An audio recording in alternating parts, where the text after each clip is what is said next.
Bottom of the deck ಬಂದಿರುವಂತಹದ್ದು 2 of swords ಬಂದಿದೆ. ಯಾವುದೋ ಕೆಲವು ವಿಚಾರಗಳಲ್ಲಿ ಹೇಗೆ ಡಿಸಿಷನ್ಸ್ ನ ತಗೋಬೇಕು, ಏನ್ ಮಾಡ್ಬೇಕು, ಹೇಗ್ ಮಾಡಿದ್ರೆ ಏನಾಗತ್ತೆ.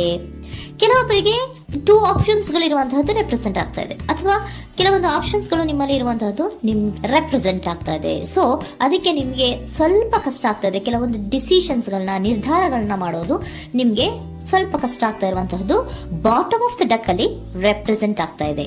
ನಿಮ್ಮ ಲವ್ ರಿಲೇಶನ್ಶಿಪ್ ಹೇಗಿತ್ತು ಅನ್ನೋದನ್ನ ನೋಡೋದಾದ್ರೆ ಚೆನ್ನಾಗಿ ರೆಪ್ರೆಸೆಂಟ್ ಆಗ್ತಾ ಇದೆ. Ace of cups, queen of wands and magician card ಬಂದಿದೆ. ನಿಮ್ಮ ಲವ್ ಲೈಫ್ ನ ವಿಚಾರವಾಗಿ ಯಾವುದೇ ರೀತಿಯ ಪಾಸ್ಟ್ ನಲ್ಲಿ ತೊಂದರೆ ಇದ್ದಿದ್ದು ರೆಪ್ರೆಸೆಂಟ್ ಆಗ್ತಾ ಇಲ್ಲ.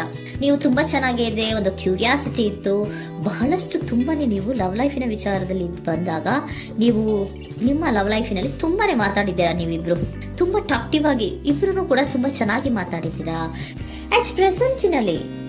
ಅಟ್ ಪ್ರೆಸೆಂಟಿನಲ್ಲೂ ಕೂಡ ನಿಮ್ಮ ಲವ್ ಲೈಫಿನ ವಿಚಾರದಲ್ಲಿ ಯಾವುದೇ ರೀತಿಯ ತೊಂದರೆಗಳು ಕೂಡ ಇಲ್ಲೇನು ರೆಪ್ರೆಸೆಂಟ್ ಆಗ್ತಾ ಇಲ್ಲ. The empress card, the emperor and page of swords ಬಂದಿದೆ. ನಿಮ್ಮ ಲವ್ ಲೈಫಿನ ವಿಚಾರದಲ್ಲಿ ಒಂದು ರಾಜ ರಾಣಿ ತರ ರೆಪ್ರೆಸೆಂಟ್ ಆಗ್ತಾ ಇದೆ. ಇಂಪ್ರೆಸ್ ರೆಪ್ರೆಸೆಂಟ್ ಮಾಡೋದೇನೋ ಕ್ವೀನ್ ಅನ್ನ ರೆಪ್ರೆಸೆಂಟ್ ಮಾಡುತ್ತೆ, ಎಂಪರರ್ ರೆಪ್ರೆಸೆಂಟ್ ಮಾಡೋದೇನೋ ಕಿಂಗ್ ಅನ್ನ ರೆಪ್ರೆಸೆಂಟ್ ಮಾಡುತ್ತೆ. ಒಂದು ರಾಜ ರಾಣಿ ಅನ್ನೋ ತರ, ಒಂದು ಮೇಡ್ ಫಾರ್ ಈಚ್ ಅದರ್ ಅನ್ನೋ ತರ ನಿಮ್ಮ ರಿಲೇಶನ್ಶಿಪ್ ಇರುವಂತಹದ್ದು ಅಟ್ ಪ್ರೆಸೆಂಟಿನಲ್ಲೂ ಕೂಡ ಪ್ರೆಸೆಂಟ್ ಆಗ್ತಾ ಇದೆ. ಈಗಲೂ ಕೂಡ ಚೆನ್ನಾಗೇನೆ ಮಾತಾಡ್ತಾ ಇರುವಂತದ್ದು ಕೂಡ ರೆಪ್ರೆಸೆಂಟ್ ಆಗ್ತದೆ. ನಿಮ್ಮ ಲವ್ ಲೈಫ್ ನ ವಿಚಾರದಲ್ಲಿ ನೀವಿಬ್ರು ಚೆನ್ನಾಗೇ ಇದ್ದೀರಾ, ಮೇಡ್ ಫಾರ್ ಈಚ್ ಅದರ್ಸ್ ಅಂತ ಅನ್ನೋ ತರ ಇದೆ. ನೀವು ಬಹಳ ಶಾಂತತೆಯಿಂದ ಇದ್ರೆ ಅವರು ತುಂಬಾ ಪ್ರಾಕ್ಟಿಕಲ್ ಆಗಿ ಯೋಚನೆ ಮಾಡ್ತಾರೆ. ನೀವು ಒಂದಕ್ಕೊಬ್ರಿಗೂ ಹೊಂದಾಣಿಕೆ ಅನ್ನೋದು ತುಂಬಾ ಚೆನ್ನಾಗಿದೆ, ಯಾವುದೇ ರೀತಿ ತೊಂದರೆ ಇಲ್ಲ. ಈಗಲೂ ಕೂಡ ನೀವು ಅವಾಗ್ಲೂ ಹಿಂದೆನೂ ಮಾತಾಡ್ತಾ ಇದ್ರಿ, ಈಗಲೂ ಕ್ಯೂರಿಯಾಸಿಟಿಯಿಂದ, ಬಹಳ ಇಂಥ್ಯೂಸಿಯಾಸಮ್ ಇಂದ ಈಗಲೂ ಕೂಡ ನೀವು ಚೆನ್ನಾಗೇನೆ ಮಾತಾಡ್ತಾ ಇರುವಂತಹದ್ದು ರೆಪ್ರೆಸೆಂಟ್ ಆಗ್ತಾ ಇದೆ. ಯಾವುದೇ ರೀತಿಯ ತೊಂದರೆಗಳಿಲ್ಲ, ಸೂಪರ್. ಇಮಿಡಿಯೇಟ್ ಫ್ಯೂಚರ್ ಏನ್ ರೆಪ್ರೆಸೆಂಟ್ ಆಗ್ತಾ ಇದೆ? Immediate future the hierophant card, 9 of wands and star card represent ಆಗ್ತಾ ಇದೆ. ಕೆಲವೊಬ್ರು ಲವ್ ರಿಲೇಶನ್ಶಿಪ್ ಅಲ್ಲಿ ಇರುವಂತಹ ಕೆಲವೊಬ್ರು ಮಾತ್ರ ಇಮಿಡಿಯೇಟ್ ಫ್ಯೂಚರ್ ನಲ್ಲಿ ಕೆಲವೊಬ್ರು ಮದುವೆಗಳಾಗುವಂತಹ ಸಾಧ್ಯತೆಗಳು ರೆಪ್ರೆಸೆಂಟ್ ಆಗ್ತಾ ಇದೆ.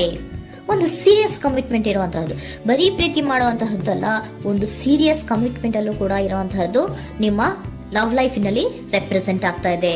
ಮತ್ತೆ 9 ಆಫ್ ವ್ಯಾಂಡ್ಸ್ ಏನಪ್ಪಾ ಅಂದ್ರೆ, ನೀವು ಇಷ್ಟು ದಿನದಿಂದ ಮಾಡ್ಕೊಂಡು ಪ್ರೀತಿಸ್ಕೊಂಡು ಬಂದಿದ್ವಿ, ಇಬ್ರಿಗೂ ಅಡ್ಜಸ್ಟ್ಮೆಂಟ್ ಇದೆ, ಇಬ್ರಿಗೂ ಹೊಂದಾಣಿಕೆ ಇದೆ, ಏನಾಗುತ್ತಪ್ಪ ಅಂತ ಸ್ವಲ್ಪ ನೀವು ಯೋಚನೆಯನ್ನ ಮಾಡ್ತಾ ಇದ್ದೀರಾ ಈ ಲಾಸ್ಟ್ ಮೂಮೆಂಟ್ ಅಲ್ಲಿ. ಬಟ್ ಯೋಚನೆಯನ್ನ ಮಾಡುವಂತ ಅವಶ್ಯಕತೆ ಇಲ್ಲ. ನಾನು ಇದಕ್ಕೆ ಒಂದು ಕ್ಲಾರಿಫಿಕೇಶನ್ ಕಾರ್ಡ್ ಅನ್ನ ತಗೊಂಡಾಗ ಸನ್ ಕಾರ್ಡ್ ಬಂದಿದೆ. So sun is represented by light. ನಿಮ್ಮ ಲವ್ನಲ್ಲಿ ಒಂದು ಪಾಸಿಟಿವ್ ಲೈಟ್ ಇದೆ. ಸೊ ಹೆದರುವಂತಹ ಅವಶ್ಯಕತೆ ಏನೂ ಇಲ್ಲ. ಸ್ಟಾರ್, ಸನ್ ಬಂತು, ಸ್ಟಾರ್ ಬೇರೆನಾ? ಸ್ಟಾರ್ ನಿಮ್ಮ ಲವ್ ಲೈಫಿನ ವಿಚಾರದಲ್ಲಿ ಸ್ಟಾರ್ ಕೂಡ ಇದೆ. ಕೆಲವೊಬ್ಬರಿಗೆ ಮದುವೆ ಕೂಡ ಆಗುವಂತಹ ಸಾಧ್ಯತೆಗಳು ನಿಮ್ಮ ಲವ್ ಲೈಫಿನ ವಿಚಾರದಲ್ಲಿ ರೆಪ್ರೆಸೆಂಟ್ ಆಗ್ತದೆ. ಯಾವುದೇ ರೀತಿಯ ನೆಗೆಟಿವ್ ಆಗಿರುವಂತಹದ್ದು ಏನೂ ಬಂದಿಲ್ಲ, ಆಲ್ ಪಾಸಿಟಿವ್ ಕಾರ್ಡ್ಸ್ ಬಂದಿದೆ. ಲವ್ ಲೈಫಿನ ವಿಚಾರದಲ್ಲಿ ಯಾವುದೇ ರೀತಿಯ ತೊಂದರೆಗಳು ಇದ್ದ ಹಾಗೆ ಕಾಣಿಸ್ತಾ ಇಲ್ಲ.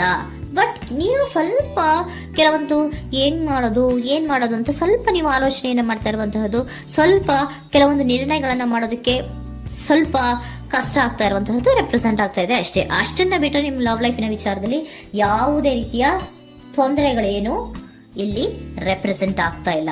ಏಂಜಲ್ ಗೈಡೆನ್ಸ್ ಏನ್ ಹೇಳ್ತಾ ಇದ್ದಾರೆ? ನಿಮಗೆ ಫಸ್ಟ್ ಕಾರ್ಡ್ ಕೊಟ್ಟಿರುವಂತಹದ್ದು ಏಂಜಲ್ ಗೈಡೆನ್ಸ್ ಅವರು ಇನ್ ದ ನಿಯರ್ ಫ್ಯೂಚರ್, ಸದ್ಯದಲ್ಲಿಯೇ ಎಲ್ಲವೂ ಕೂಡ ನೀವು ಅನ್ಕೊಂಡಿದ್ದ ತರನೇ ಆಗುತ್ತೆ. ಏಂಜಲ್ ಗೈಡೆನ್ಸ್ ಕೊಡ್ತಾ ಇರೋದು ಬಿ ಅಸರ್ಟಿವ್. ಯಾಕೆ ಬಿ ಅಸರ್ಟಿವ್ ಅಂತ ಕೊಟ್ಟಿದ್ದಾರೆ? ಇಲ್ಲಿ ಸ್ವಲ್ಪ ಡಿಸಿಷನ್ಸ್ ನ ಮಾಡೋದು ಕಷ್ಟ ಆಗ್ತಾ ಇದೆ ಅಲ್ವಾ ನಿಮ್ಗೆ, so ಎನರ್ಜಿಯಲ್ಲಿ.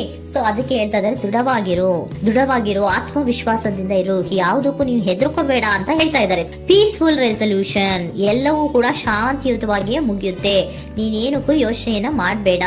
Meditation bring answer, meditation ಇಂದ ನಿಮ್ಗೆ ಆನ್ಸರ್ ಗಳಿರುತ್ತೆ. ಸ್ವಲ್ಪ ಕೂಲ್ ಆಗಿರಿ, ಸಮಾಧಾನವಾಗಿರಿ. ಲವ್ ಲೈಫಿನಲ್ಲಿ ಯಾವುದೇ ರೀತಿಯ ಹಿಂದೆಯೂ ಇರಲಿಲ್ಲ, ಈಗ್ಲೂ ಇಲ್ಲ, ಮುಂದೆಯೂ ಕೂಡ ನಿಮ್ಗೆ ಯಾವುದೇ ರೀತಿಯ ತೊಂದರೆಗಳು ರೆಪ್ರೆಸೆಂಟ್ ಆಗಿಲ್ಲ. ಖುಷಿಯಿಂದ ಇರಿ. ಕೆಲವೊಬ್ಬರಿಗೆ ಮ್ಯಾರೇಜ್ ಅನ್ನು ಕೂಡ ಇಲ್ಲಿ ರೆಪ್ರೆಸೆಂಟ್ ಮಾಡ್ತಾ ಇದೆ. ಮತ್ತೆ ಕೆಲವೊಬ್ಬರಿಗೆ ಸೀರಿಯಸ್ ಕಮಿಟ್ಮೆಂಟ್ ಸಿಗುವಂತಹ ಸಾಧ್ಯತೆಗಳು ರೆಪ್ರೆಸೆಂಟ್ ಆಗ್ತಾ ಇದೆ.